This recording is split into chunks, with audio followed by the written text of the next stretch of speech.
నమస్తే అండి. పద్మ ఆంటీ, కుక్కర్లో నువ్వేం కూరలు వండుకుంటావు అని అడిగారు. ఈరోజు పప్పు తోటకూర వండుతున్నాను. నేను ఆంటీ అన్నం ఎంతసేపు అవుతుంది అన్నారు. నేను టైం చూసుకోనండి, ఎందుకంటే నేను ఇట్లా పెట్టేసి మొక్కలకు నీళ్ళు పోసుకుని పనులు చేసుకుంటాను. ఇది ఎక్కడ తీసుకున్నారా అన్నారు. నేను దుబాయ్లో అండి. నేను 2011లో మేము దుబాయ్ నుంచి వచ్చేసాము. ఇది దీని వయసు అయితే 15 సంవత్సరాలు. నా దగ్గర వస్తువులు రిపేర్ రావండి. నేను రిపేర్ వచ్చినప్పుడు కొత్తవి కొనుక్కుంటా. ఇదిగోండి, తోటకూర పప్పుకి ఫస్ట్ కందిపప్పు తీసుకున్నా, ఇంత తక్కువ. ఇది కడిగేసుకుందాం శుభ్రంగా. ఇదిగోండి, పప్పు కడిగిన నీళ్ళు, బియ్యం కడిగిన నీళ్ళు ఒక గిన్నెలో పెట్టేసుకుంటా. సాయంత్రం దాకా పెట్టేసుకుని బకెట్లో, బయట ఉన్న ప్లాస్టిక్ బకెట్లో ఈ ఉల్లిపాయలు వచ్చిన ఆ నీళ్ళన్నీ వాటిల్లో పోసి నేను బెల్లం కలిపి మరుసటి రోజు మొక్కలకి ఇచ్చేస్తా. ఇదిగోండి, 2 సార్లు కడిగేసుకున్నాం కదా. ఇదిగోండి, ఇప్పుడు ఈ గ్లాస్ తీసుకున్నాం కదా, గ్లాసు తక్కువ పప్పు 2 గ్లాసులన్నర నీళ్ళు పోసేస్తా. ఎప్పుడైనా రైస్ కుక్కర్లో ఒక 1/2 గ్లాసు నీళ్ళు ఎక్కువ పోసుకోవాలి దేనికైనా. ఇదిగోండి, 2:30 పోసా. ప్లస్ ఇంకోటి ఏంటి, ఇది ఫ్లాట్గా ఉండాలి. రైస్ కుక్కర్లో పెట్టే గిన్నె ఎప్పుడు అడుగు ఫ్లాట్గా ఉండాలి. ఇదిగోండి, రైస్ కుక్కర్లో పప్పు పెట్టేసా, స్విచ్ ఆన్ చేస్తున్నా. ఇదిగోండి, కుక్లో పెట్టా. ఇదిగోండి, మన మిద్దె తోటలో తోటకూర ఈ పప్పులో పెట్టేస్తున్నా. రండి, ఇట్లా కోసుకుని రెడీగా పెట్టుకుంటా. ఎంత బాగుంటుందో మిద్దె తోటలో తోటకూరతో పప్పు తోటకూర వండితే. ఇదిగోండి, తోటకూర ఆకులు మీకు చూపిస్తాను ఏమేమి వేస్తున్నానని. తోటకూర కట్ చేసి వెల్లుల్లిపాయలు, ఇదిగోండి వెల్లుల్లిపాయ, పచ్చిమిర్చి, టమాటా, ఉల్లిపాయ ఈ పైన పెట్టేసుకుంటామే. ఇట్లా మా ఇంట్లో తోటకూర పప్పు వండితే చాలా ఇష్టం అందరికీ.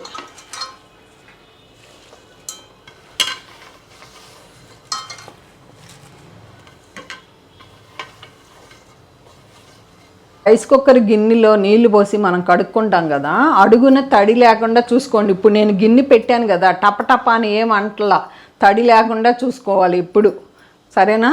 ఇంకోటి, నిన్న ప్లాట్ఫామ్ ఇంత క్లీన్గా ఉంది, దేంతో తుడుస్తున్నారని అడిగారు. ఇది సబ్బు అండి. సబ్బు వేసి తుడిసి కొంచెం గట్టిగా తుడుస్తాం అంతే, ఇంక ఏం లేదు. దీన్ని రోజుకి 5-6 సార్లు ఇంక ఎక్కువ సార్లు తుడుచుకుంటాం. తక్కువ ప్లేసేగా నాకుంది వంటిల్లు. ఇదిగోండి, ఇట్లా పెట్టేసానా. ఇదిగోండి, పసుపు ఏమక్కర్లే. ఇప్పుడు చింతపండు తర్వాత నీళ్లు పండుతాను. కారం, సాంబార్ కారం, ఇది రుచికి సరిపడా వేసుకోండి కారం, అంతే. ఇప్పుడు దీనిపైన మూత పెట్టేయచ్చు. మూత పెట్టేస్తా, స్టీల్ మూత. ఈ గిన్నెలో గ్లాసున్నర నీళ్ళు పోసా, సేమ్ రైస్ లాగా. ఇదిగోండి, నాది పెద్ద rice cooker. Aunty rice cooker capacity చెప్పమన్నారు, నాకు తెలియలేదండి, నేను ఎప్పుడో కొన్నాను, గుర్తులేదు నాకు. ఇదిగోండి, ఇట్లా పెట్టేసినాక మూత వేసేస్తా. మూత వేసి ఈ మూత కూడా పెట్టేసి ఇంకా వెళ్ళి మొక్కలకు నీళ్ళు పోసుకుని వచ్చేస్తా. ఈలోపు ఉడుకుతుంది. టైం అంటే నేను చెప్పను, టైం ఎంతసేపు అవుతుందో, నేను టైం దాన్ని అబ్జర్వ్ చేయను, ఓకేనా? చక్కగా ఈ ప్లేస్లో ఉడికిపోతుంది. నేను ఇప్పుడు రైస్ కుక్కర్లో అయితే నాకు తెలియదండి, నేను చూడలేదు. ఇప్పుడు స్టీల్ గిన్నెలు వస్తున్నాయి అంటున్నారు. ఇప్పుడు వామ్లోకి వెళ్ళిపోయింది కదా. ఇదిగోండి, నేను మొక్కలకు నీళ్ళు పోసి వచ్చేసా, అన్ని మొక్కలకి. ఇదిగోండి, వామ్లోకి వెళ్ళిపోయింది. ఇప్పుడు తీద్దాం మూత.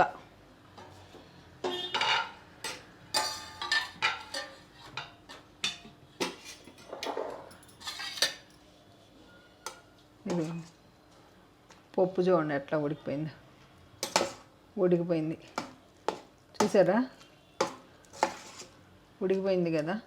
ఇదిగోండి, కనపడుతుందిగా. ఇప్పుడు మనం ఏం చేయాలి, ఇప్పుడు ఈ టైంలో రుచికి సరిపడా చింతపండు. నేను చింతపండు పులుసు తీద్దాం అనుకున్నా, తీయలేదు. చింతపండు వేసేస్తున్నా. ఈ నార్లు ఇవన్నీ తీసేసి, టైం లేదు నాకు, పైకి వెళ్ళి వచ్చేప్పటి మర్చిపోయా. ఇదిగోండి, ఇట్లా కూడా వేసేయచ్చు చింతపండు. రుచికి సరిపడా ఉప్పు, పప్పుకి ఎంత పడుతుందో అంత ఉప్పు వేసుకుంటాం. అసలు ఎంత బాగుంటుందో మెదిపి తిరగమాత వేస్తే అదిరిపోతుంది. ఇప్పుడు ఏం చేయాలి, ఇదిగోండి ఇప్పుడు ఇట్లా అయిపోయింది కదా, ఇట్లా కలిపేసాం కదా, ఇట్లా మొత్తం కలిపేసాం కదా, ఇంకొంచెం సేపు ఉడకాలి అంటే ఇంకో గ్లాస్ నీళ్ళు పోసేస్తున్నా గిన్నెలో. ఇదిగోండి ఈ గిన్నెలో, ఈ గిన్నె పోసి మళ్ళీ కుక్కలో పెట్టేస్తా. చింతపండు ఉప్పు అంతా మంచిగా అవుతుంది. ఇక అప్పుడు మెదిపేద్దాం మనం. ఇప్పుడు మూత పెట్టకపోయినా పర్వాలా. ఇదిగోండి ఇప్పుడు మనం ఇంకా ఏమైనా పని ఉంటే చేసేసుకోవచ్చు.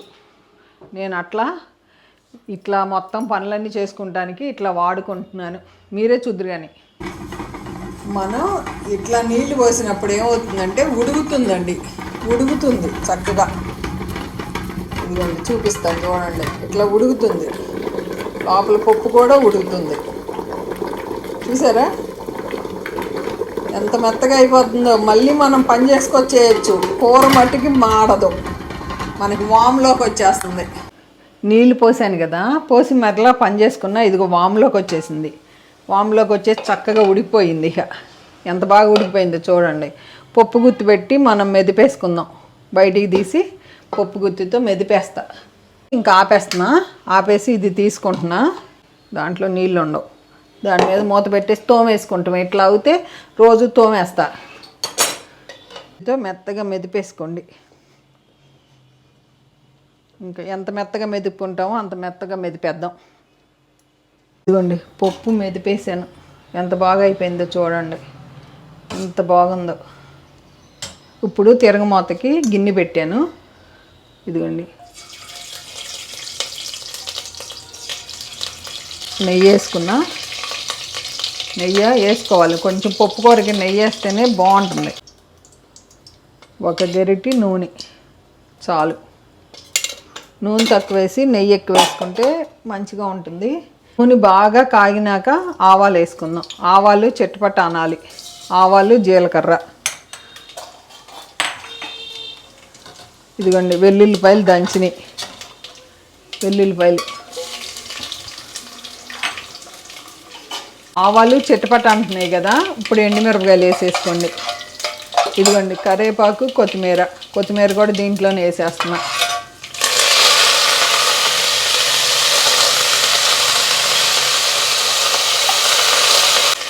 ఇదిగోండి ఇంగువ. పప్పు కూరలకు కంపల్సరీ ఇంగువ వేసుకోండి, మంచి సువాసన వచ్చే వరకు వేయించుకోండి.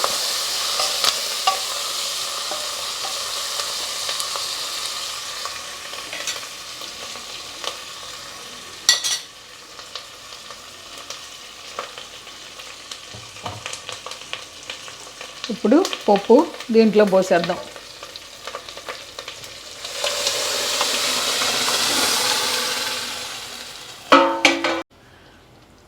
ఒక్క నిమిషం మూత పెడదామండి. మూత పెట్టి రుచి చూసుకుందాం.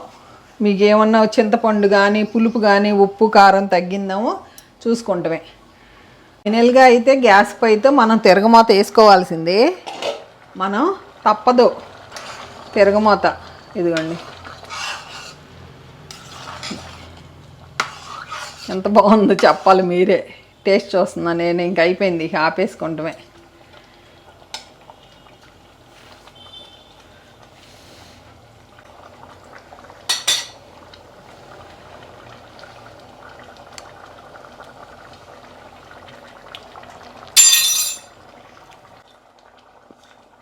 కొంచెం ఉప్పు పడుతుంది అంతే, అయిపోయింది. ఇక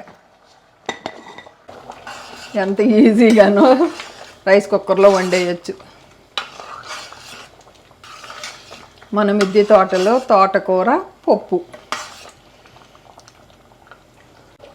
మూత పెట్టి స్టవ్ ఆపేస్తామే. ఎంత ఈజీగానో రైస్ కుక్కర్లో పప్పు ఆకుకూర వండుకుంటాం, తిరగమూత వేస్తాం, ఆపేసా. ఇంకా అన్నం ఈ గిన్నె కడిగేసి అన్నం పెట్టుకుంటాం. ఈ గిన్నెలన్నీ దీంట్లో పెట్టేసి, ఇది సింకు, దీనిపైన మూత. ఓకేనా?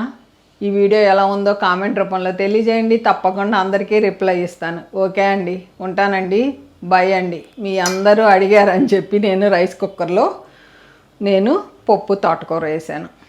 ఓకేనా?